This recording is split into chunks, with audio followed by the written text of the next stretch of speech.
Hello and welcome to another episode of the SEO Unplugged podcast. I'm your host, Itamar Blauer. Today, I'm joined with Lily Ray, who's the VP SEO Director of Strategy and Research at Amsive. Lily, how's it going? Hey, I'm doing well. How are you? Good. I'm doing well, thank you. Yeah, well, by the time that people are going to listen to this, it'll be December time, but it is getting dark and gloomy, at least here in the UK. Don't know how it is for you in New York. I'd imagine similar. But yeah, today, what we're going to be talking about, I mean, honestly, what a way to sort of end the year in terms of what's been happening at Google with Google search, with the updates that have been happening, not just this year, but what we sort of seen over the past 12, 16, 18 months, really. And so I wanted to get your perspective just off the bat in terms of any particular trends and your kind of viewpoint on where you think search is going based on recent Google updates. Yeah, I mean, I think we've had a lot of really significant updates this year. I've been saying, because I've been doing a lot of presentations about SEO in the last few months, I think the biggest changes to search have obviously been AI overviews, which is not really a Google update as much as a new Google product, but absolutely one that changes the look and feel of search results, probably more than any other update we've seen before. And in conjunction with that, we have Google elevating a lot of authentic human conversations, which basically take the form of forums, Reddit, Quora, other forum sites. That's been a really big change to search this year as well. And the reduction in visibility for a lot of smaller sites, particularly like niche blog sites, as well as a lot of like affiliate content. So it's getting harder to compete for pure content websites out there, I think, and sites that feature a lot of, I mean, original products and services first and foremost. Sites like e-commerce sites and local businesses and everything. I think it's uh, not as challenging to succeed in SEO as it is for some of the sites that have lost a lot of visibility due to recent updates, like those publisher sites. So we'll see where things go next year. Right. And I think that a lot of that kind of stems, at least in my opinion, if we go to the first thing you mentioned with AI overviews, that's something that I feel like was sort of rushed because I feel like Google's hand was forced when Bing, Microsoft, OpenAI started to release things at a pretty fast rate in the grand scheme of things. Like there were things that were released fairly quickly out into the public, and Google's hand was forced. But in terms of the other stuff that you mentioned with, for example, publishers and a lot of websites, and I know you did a lot of research into particularly websites within travel and bloggers who were legitimate, they had firsthand experience, and they sort of got bundled into the same bucket as what appearingly was sort of AI spammy websites, and they tanked. But that seemed to have been a big part of the HCU and how that sort of developed over time. And there were sites that hadn't really seen any signs of recovery up until really the August core update of 2024, because beforehand there was no signs of that. So why do you think this happened in the way that it did from Google's perspective with these updates? Why do you think this sort of trajectory has happened the way it did? Yeah, I mean, I think Google obviously had some type of like agenda with the helpful content update and ranking system that they launched 2 years ago. And it was pretty clear that they want to greatly reduce the visibility of certain types of websites. But what we learned in September of 2023 was that's a whole lot of different types of sites. Now, when I say different types of sites, I mean, they're generally speaking, they're all kind of the same structure of website. These are like relatively small publisher blogs, often like niche blogs that are highly focused on a specific niche. As you mentioned, a lot of them were travel sites. There were a lot of recipe sites, but it wasn't really like, in my opinion, it wasn't really the update wasn't focused on a specific topic or going after a specific niche as much as it was going after a specific type of site. And a lot of these sites were producing a lot of content for SEO. A lot of them probably saw 80% of their online traffic come from Google search, organic. So, there's a certain footprint of the type of site that was impacted. Now, the challenge that I think we've learned, a year and change later, is that Google, whatever training data they were using to, develop machine learning algorithms to go after these certain types of sites, probably went too far and probably hit a lot of sites that were actually doing the things that Google advises site owners to do, like write content with firsthand experience and write what you're passionate about and write helpful content and all this stuff. Like, I think there were plenty of examples of sites that maybe they weren't doing that perfectly, but they were doing a version of that and probably didn't deserve to lose 90%, 95% of their traffic, which is what a lot of people lost. So I think it's just an example of Google's machine learning algorithms going too far, not being able to identify nuance, in a way that's very important to make sure that, Google is being consistent with how its rankings are actually affecting site owners. Because Google's putting guidance out there about how people should write content. So it's a bit tricky when the guidance that Google puts out there is directly in conflict with what's happening in the rankings. Yeah, and this also links to the antitrust trial that Google had faced within the US, because some of the exhibits for that trial specifically stated within internal Google meetings that Google employees saying they don't know actually how to vet and judge quality of content, as opposed to using certain types of click data, scroll depth, and sort of user behavioral type metrics, which were very prevalent, obviously, within early analytics platforms, within Universal Analytics and the old Google Analytics 3. But then again, with that being the case, where do you think that Google is going now in terms of its direction? Because what's happened has happened, right? There's no way for Google to be able to fix the damage that was done for a lot of those websites and the livelihoods of many people who were pretty much decimated by these Google updates. So where do you think that Google has sort of learned its lesson and is able to do something, productive about this? And B, like where does that lead us, as we go into 2025? Because we're definitely going to see some kind of big update, I would imagine, sometime next year. Yeah. It's been a really interesting and frustrating storyline, the whole thing, and it's the first time I've experienced this in my SEO career. Like, I think, we can think back to like the Panda update and the Penguin update, which were sort of similar in nature. They're very punitive in nature. It was very hard for sites to recover from those updates. The way that I see it different, that the helpful content update was different than those updates, is that I feel that the people that were hit by the Penguin and Panda updates, generally speaking, didn't they knew that they were engaging in tactics that were against Google's guidelines and that they were getting away with it, myself included. I got hit by the Penguin update back in the day. The helpful content update sites, of course, there were many of them that knew that they were playing with fire. They knew that they were basically spamming Google. Like, of course, those people are out there. There was a whole other community of people that was just trying to do the right thing and traveling around the world, writing travel blogs, building small teams of employees to write about video games every day and test video games. And like, so I think this update left a really big mark and caused a lot of controversy and a lot of publicity. Like, the BBC wrote about this, and they weren't the only ones. There were a handful of big publications that wrote about what happened. So it got a lot of attention. And I think the outcome of it, now we even have Google essentially saying, yeah, we kind of got it wrong. So even if the helpful content update was a very small update in terms of how many sites were impacted, and the fact that these were very small publishers, these weren't the biggest advertisers on Google search. So a lot of us have been saying over the course of a year, like, maybe Google doesn't have a huge incentive to fix this.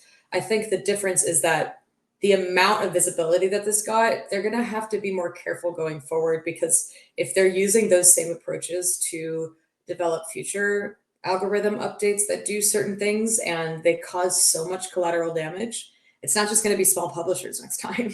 It could be a lot of very big visible brands that spend a lot of money in Google search. So it's going to be a very different reaction when that happens. So hopefully they'll be more careful. Sure. And do you think that seeing the way that Google is shifting now, incorporating more AI within search, the fact that we're seeing just generally across the board the likes of Perplexity, we're seeing Search GPT or that functionality within OpenAI's Chat GPT, RAG systems, the LLMs, all of these things that are now going to become almost mainstream within, it's just a matter of time at this point. So where do you think Google's direction needs to be going, or maybe where it needs to focus its resources moving forward to make sure that actually it's able to stay competitive and also being able to display generally helpful information to users, which is what Google was sort of founded on. So where do you see that going? Yeah, it's an interesting time because we have so many new competitors to Google that are, in my opinion, in many cases, providing a better experience. You know, the LLMs do provide a better experience. Now they have their own flaws and their own challenges, and I know a lot of people are highly concerned, rightfully concerned about the accuracy of the answers in LLMs. But you know, the more these tools become so easy to use and so integrated into our search experience, like on Apple devices with Apple Intelligence and things like this, I think that does present a really big challenge for Google. Um, and it's going to be a question of like, how does Google continue to stand out? Now, of course, Google has the most data, the most history, that you know, the most resources, like all these things. So if anybody can compete, it's going to be them, which is what we're seeing with AI overviews, which are getting better and better every day. But it will be interesting to see in the future, like what are the things that can keep people on Google search? Because right now, you know, I think you and me, like we're early adopters, we're people that work in these industries, and so we're testing lots of different things. I'm already feeling my behavior shift more towards ChatGPT a lot in the last few months, and I wouldn't be surprised if that was a trend that started to catch on more throughout, not just people that work in tech, but the general public. Yeah, right. And I guess then the question that leads on from that is in terms of how Google develops as a product, and it's going to be releasing updates over time because there's always things that it's going to need to fix and experiment with and try out. And I suppose the question that I've got really is based on what we know to be true, which is Google, like you said, has all of the data in the world really at this point, has so many years where it's been leading the industry. It has managed to sort of harvest so just an insane amount of data from users and people around the world that how comes they haven't been able to provide actual valuable content for users? So my perspective is if you've got all of this data on users, especially if they're logged into a Google account within their sessions and they're making a search, has Google not utilized the aspects of the data it knows about people to sort of flesh out within AI overviews, or at least within its sort of AI powered search experiences? If it knows so much about you, could it not have made things more tailored? Is it a money thing? Is it just too expensive?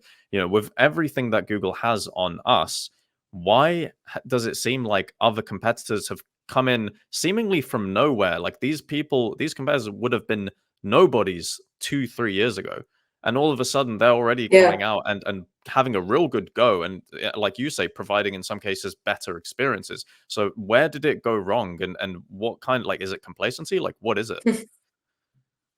I think it's a combination of factors, and it's also impossible to kind of speculate from the outside. But you know, the legal challenges, I would say, is number one. You know, Google's been focused on this trial for the last few years that probably pivoted a lot of internal projects and things that Google is willing to take risks on. You know, I think like what you're describing of using first party data to influence search results and things like this could present a lot of legal and privacy challenges.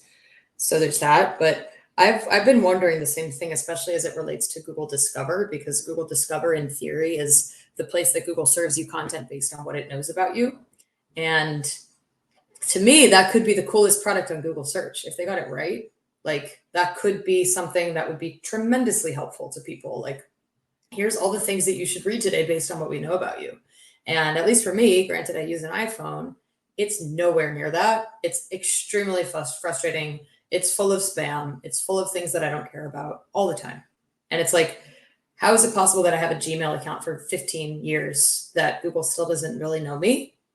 So I think it's not because of the lack of ability to do that. It's probably some other reasons, like legal challenges, lack of resources, things like this. So I don't know, but you know, another thing that just came out recently is Google says with AI organized search, that's a new way of displaying AI overviews. They're going to have like, you know, like ways that the answers will be tailored to the individual searcher and personalized to the individual searcher. So maybe that's something they're still figuring out, but it's true that that's a really good way for Google to compete because they have all that data that their competitors don't. Yeah, and I assume if they take that approach and it works within traditional or the standard Google search product. Maybe that's something they could then implement within things like Google Discover to at least then more holistically provide that experience, that at least, because at this point in time, you have to give people a reason to come back. Because as soon as they find something that's better and works for them, it is quite surprising how fast people's behaviors can change. The best example I can think of is TikTok, really, which again, another one which is like sort of 5 or so-ish years ago, not many people would have even heard of it, but now it's become such a dominant force of nature when it comes to, short video content and general user behavior, and like one of the most popular applications in the world. So if Google doesn't do something, and I would sort of imagine, and it's again, like you're sort of saying, it's really hard to predict this stuff because like things are changing so fast, and there's so much that we don't know. Because in 2 years' time, we can look back on this episode and be like, wow, like we weren't even ready for how much has changed. So it is one of those ones where I feel like, at least from a Google search perspective, with the updates it's making, and there are also things that are happening in the background that, like you're saying, people aren't really aware of. So like the antitrust trial, not too many people were talking about that. There's also the changes within the teams internally at Google search, how that's changed a lot, where there was the former head of search at Yahoo that took over, and now that seems to have sort of changed again. And there's just a lot of stuff happening in the background that, like, even within the SEO industry, not many people sort of are up to speed on, which again kind of affects those internal teams and the people who are actually working on improving Google search. And maybe it's a case where, because there's been so much going on, there hasn't really been time and resource to really focus on engineering the product that people sort of expect, or at least what they want it to go to. So I guess the way that maybe we can wrap this one up, because it's one of those things where there's so much to talk about, but again, a lot of it may end up just being speculation. But my question to you is, Lily, where do you want to see Google going in terms of updates that it can make in the future? What would be the ideal scenario for you as an SEO and as a user? Because maybe those on perspectives would be different. Yeah, I think what they did this year with increasing the visibility so much of Reddit.com in particular, where so many sites have lost visibility. I mean, I work on lots of different publishers who come to our agency that need help. So you start to see the patterns about who's losing visibility. I also just look at the data all day, every day.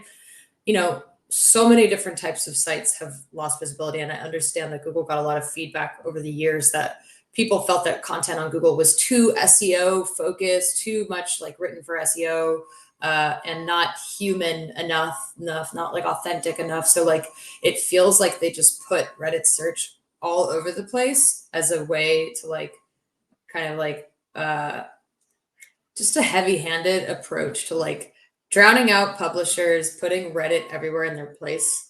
I've been sharing a few examples in the last few days and weeks where like now Reddit's being spammed. Most of the top ranking Reddit threads, you're going to find some type of manipulation happening there too. So it's like a constant cat and mouse game. But I don't think it's fair or right that, the monopoly search engine where almost everybody does all their searching in the world is sending so much traffic to one website.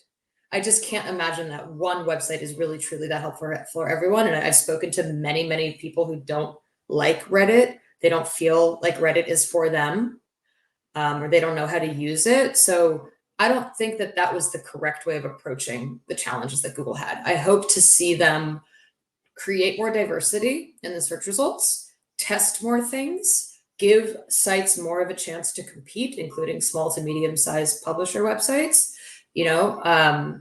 create more SERP features that give more diversity in the search results. Like at one point we had the perspectives tab, and that was supposed to show creators and not only TikTok and Facebook and Instagram posts and things like this, but also like blog posts and people's original content and ideas. They took that away. They actually replaced it with forums.